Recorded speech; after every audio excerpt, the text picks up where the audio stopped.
The senior legislative aides to the Senate President, informed Patrick, were listed as the second and third defendants.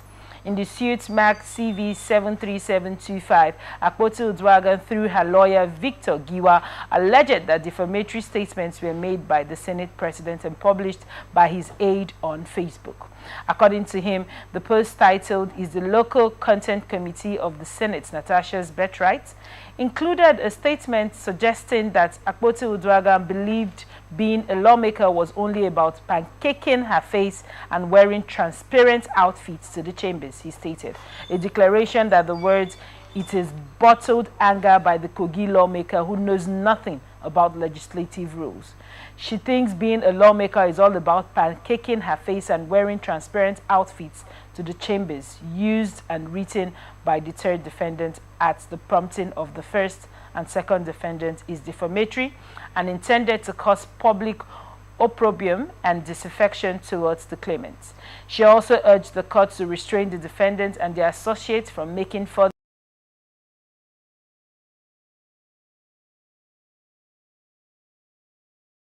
restraining the defendants, whether acting by themselves or through their agents, privies, assigns, or associates, from further publishing or causing to be published the said defamatory words or any similar publications about the claimant on social media or in any other manner capable of defaming her, she stated. Furthermore, Akpoti-Uduaghan asked the court to order the defendants to pay her 100 billion naira in general damages and 300 million naira as litigation costs, and order for the payment of the sum of 100 billion naira as general damages, and order for the payment of the sum of 300 million naira as cost of action, she prayed the court.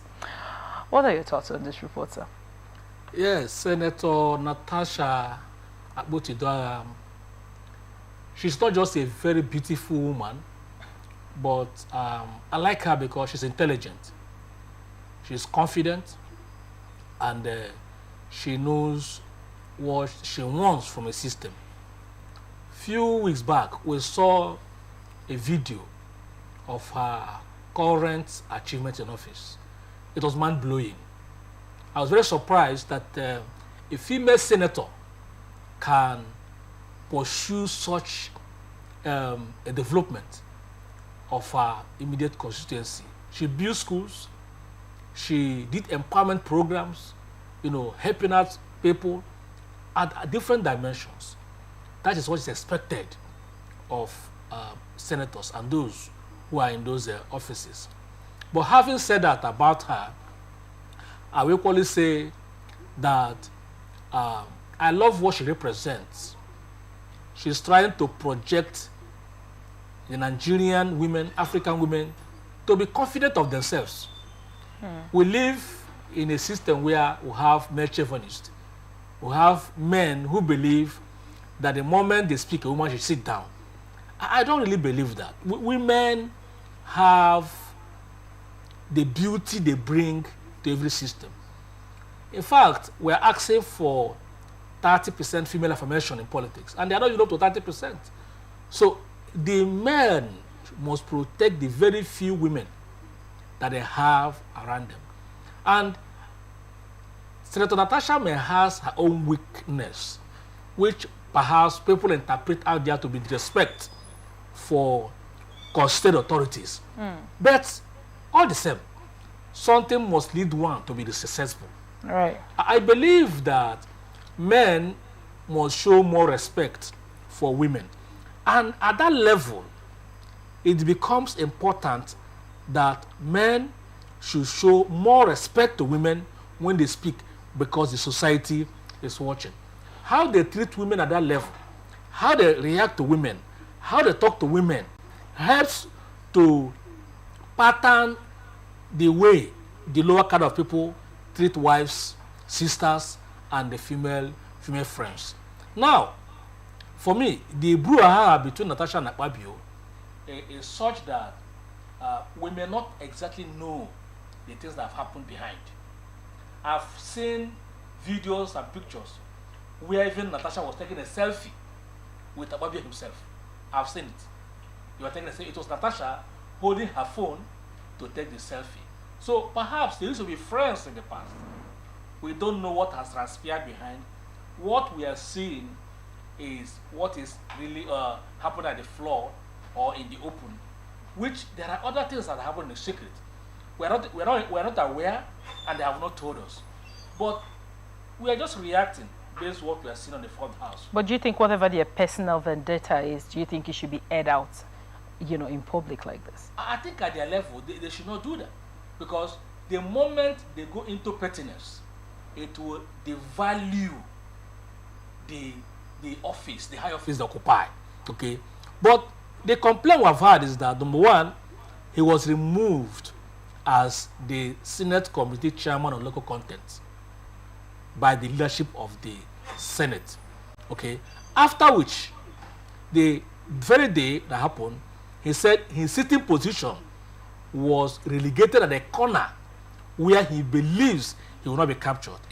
If you've been to National Assembly, especially the Senate chambers, there are places where you sit and the camera will always capture you.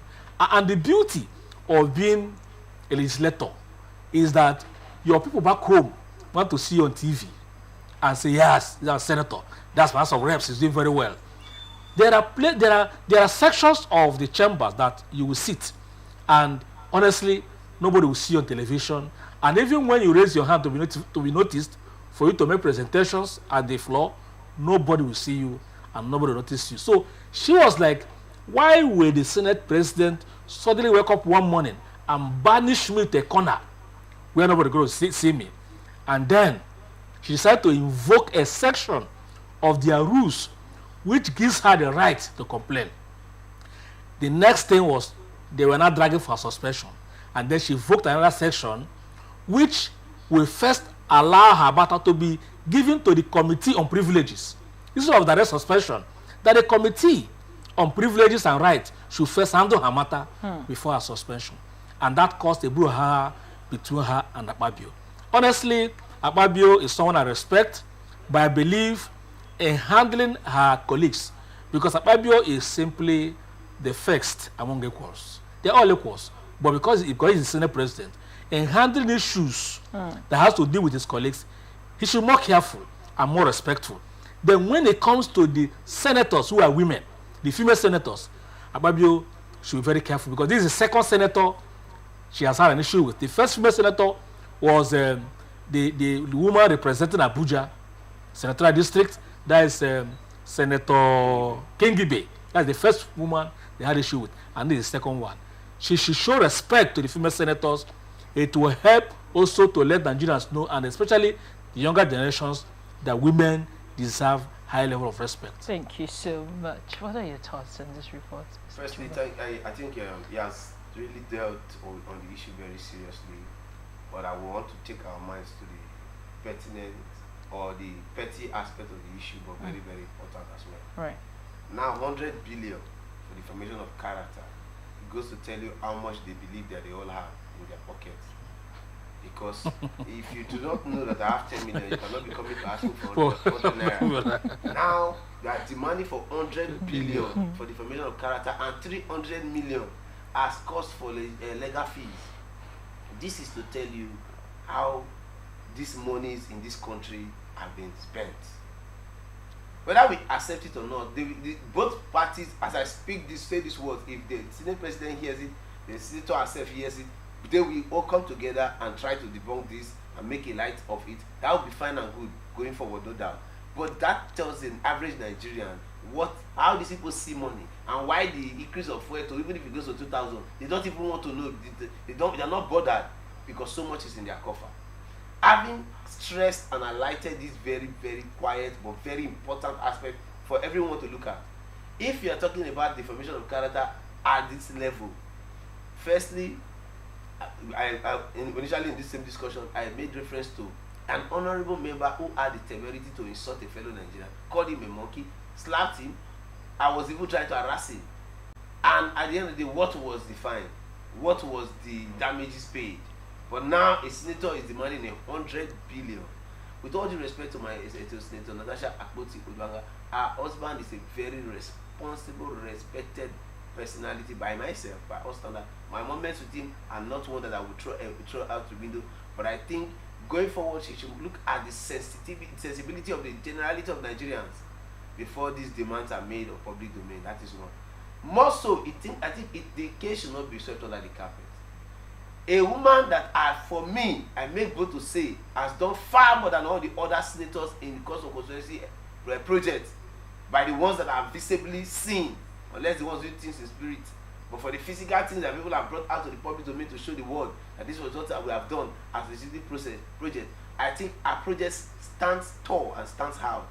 On that note, it is imperative that even the picture that you captured as a video evidence of her making a statement on the floor of the Senate does not show in any way her showing wearing and putting on clothes that are not befitting of her status. Then also, it is important that aides of the stakeholders in this country must be trained, must be guided. But how can they really be trained and guided when the people that they work with are seemingly demigods? They believe that they can do anything and get away with it. And that is the more reason why I do not believe this issue should be thrown under the carpet. But even at that, it should be considered with some level of reasoning in the cost of demand from the base of damages. Yes, somebody will say, Chuba, you do not know what they have, you are not in that office, that is why you are saying this money is too big. How much is 100 billion? That is the average statement of the average Nigerian political class. But that is so much, whether we like it or yes, by any standard in any climb on that year.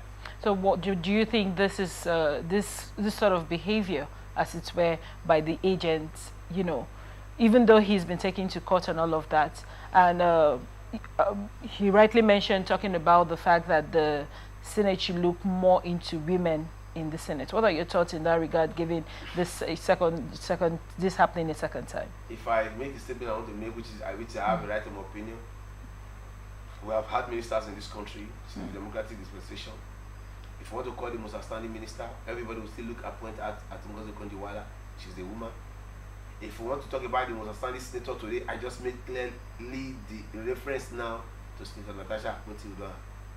So for me, it is not whether they have to advise the senator or the state president to look at women with a level of more respect, but it is important to know that they have played so many significant roles in this country that have shaped the direction of this country. Is it enough that? So whether we like it or not, I think the Nigerian state, we have been told to have 30%. We have less than 5%. I think 4.something%, that's what we have right now. We have been told to have 30%. Let's do more to ensure that yes, women can have a more galvanizing structure where their voices can be heard. However, not the kind of women that we had in the Ministry of Women Affairs, the Peter Edu and the others. It should be spelled out. We must bring our women to some level of respect, some level of integrity, proven track record, so we can celebrate them. Thank you so much. One last one before we wrap it up in this episode of the Pin Conversation, sir. The lady Natasha mentioned that it's seemingly that the agents were sent by the Senate President to call out all of those unprintable names. Right? What are your thoughts on this use of agents and all of this to promote such vices in politics? In they call them media aids. These are aids, okay, and that is their job. Their job is to bring down, insult, abuse whoever is fighting with their master. That is their job.